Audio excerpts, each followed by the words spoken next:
Hello everyone. Last video में हमने force के बारे में पढ़ा था, उसके इफेक्ट के बारे में पढ़ा था, इनर्शिया क्या होता है ये पढ़ा था। अब फिर फर्स्ट लॉ ऑफ मोशन जो न्यूटन का फर्स्ट लॉ है उसके बारे में पढ़ा था। अब हम सेकेंड लॉ के बारे में पढ़ेंगे। सेकेंड लॉ क्या है उससे पहले हमें देखना होगा कि मोमेंटम क्या होता है। जो सेकेंड लॉ है वो मोमेंटम से रिलेटेड है, तो इसलिए पहले हमें पता होना चाहिए कि मोमेंटम क्या होता है। तो momentum is a characteristic property of a moving object. अगर कोई बॉडी मोशन में है तो उसके पास मोमेंटम होगा। मोमेंटम क्या है कि अगर कोई बॉडी मोशन में है उसके पास मोमेंटम होता है, वो उसकी किसी मूविंग बॉडी की कैरेक्टरिस्टिक प्रॉपर्टी है। तो it is a characteristic property of a moving object.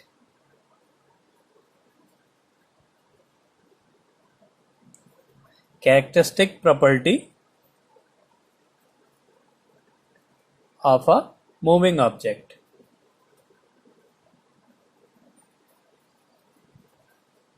तो ये तो ठीक हो गया कि जो मोमेंटम होता है वो किसी मूविंग ऑब्जेक्ट की कैरेक्टरिस्टिक प्रॉपर्टी है।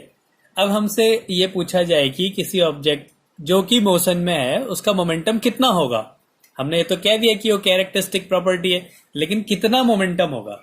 तो किसी भी ऑब्जेक्ट का, किसी भी बॉडी का जो कि मोशन में है, उसका जो मोमेंटम होता है वो उसके मास और उस टाइम उसकी जो वेलोसिटी होती है उसके प्रोडक्ट के इक्वल होता है।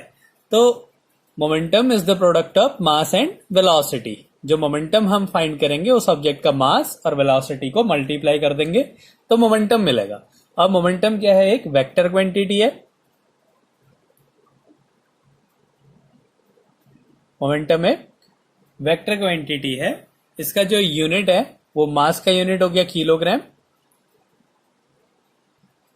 और वेलोसिटी का मीटर पर सेकंड। तो मोमेंटम की यूनिट हो गई किलोग्राम मीटर पर सेकंड।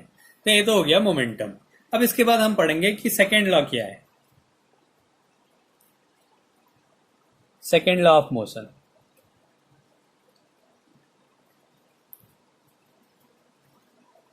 तो जो न्यूटन का सेकंड लॉ ऑफ मोशन है वो क्या है? जो सेकंड लॉ है ये कहता है कि force is directly proportional to rate change of momentum.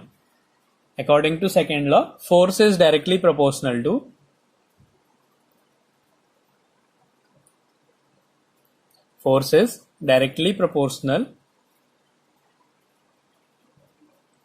to the rate change of momentum. Rate change of momentum.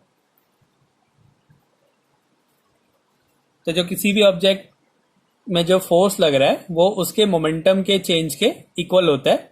DP, momentum को पी से रिप्रेजेंट करते हैं, डीपी अपॉन डी।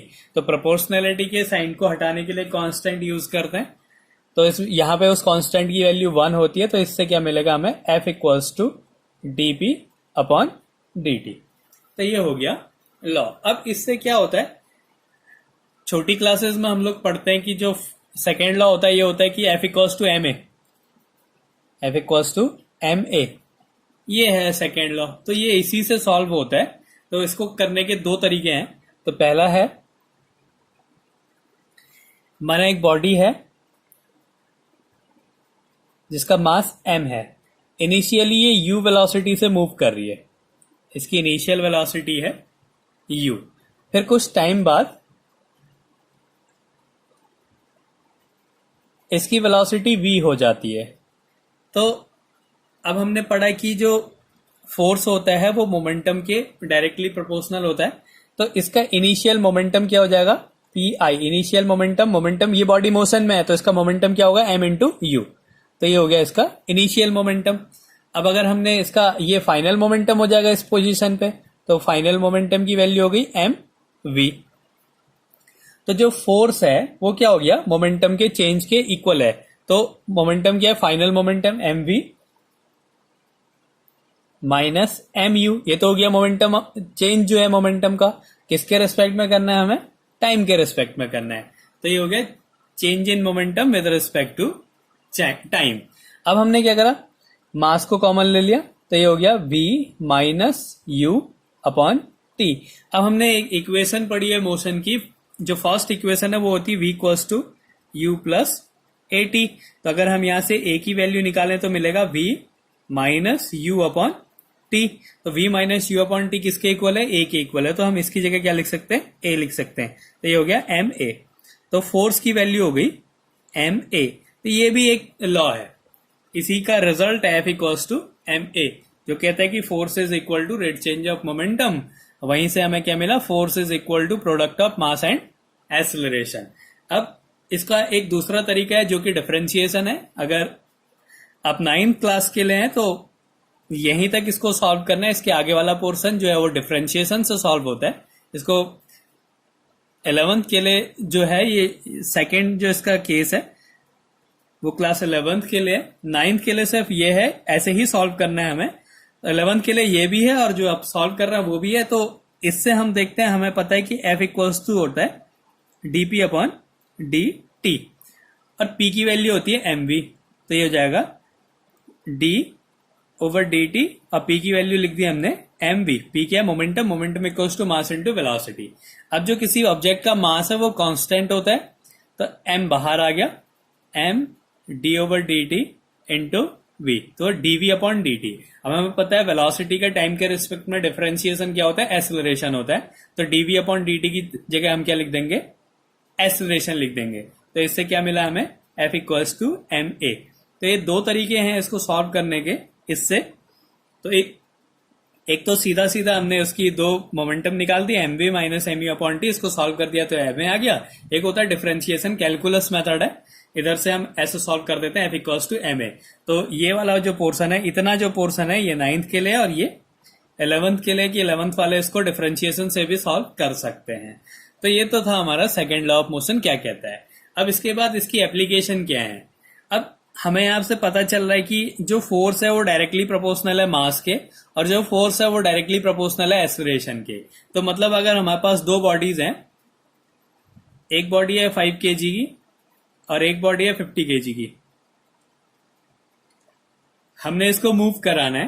तो इसके अकॉर्डिंग क्या है, जो 5 kg पे जो फोर्स लगेगा वो 50 kg पे जो फोर्स लगेगा उससे छोटा होगा। मतलब 50 kg के मास को मूव कराने के लिए हमें ज्यादा फोर्स की जरूरत होगी, क्योंकि जितना ज्यादा मास होगा उतना ही ज्यादा उस पर फोर्स लगाना पड़ेगा।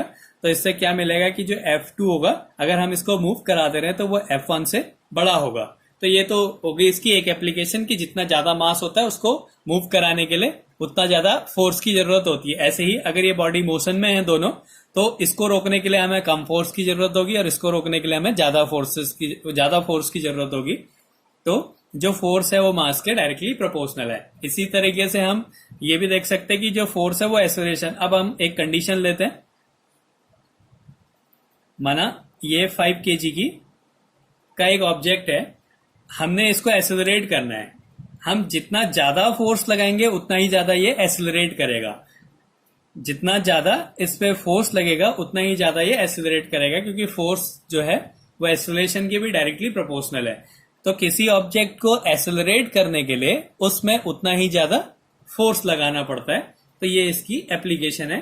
तो इसको एक बार रिवाइज कर लेते हैं। मोमेंटम क्या है? मोमेंटम एक कैरेक्टरिस्टिक प्रॉपर्टी एक मूविंग ऑब्जेक्ट की। इसका मतलब है कि अगर कोई ऑब्जेक्ट मोशन में है तो उसके पास मोमेंटम होगा, और वो मोमेंटम उसके उस बॉडी के मास और उसकी वेलोसिटी के प्रोडक्ट के इक्वल होगा। जो मोमेंटम है वो वेक्टर क्वांटिटी होती है, इसकी जो यूनिट है वो किलोग्राम मीटर पर सेकेंड है।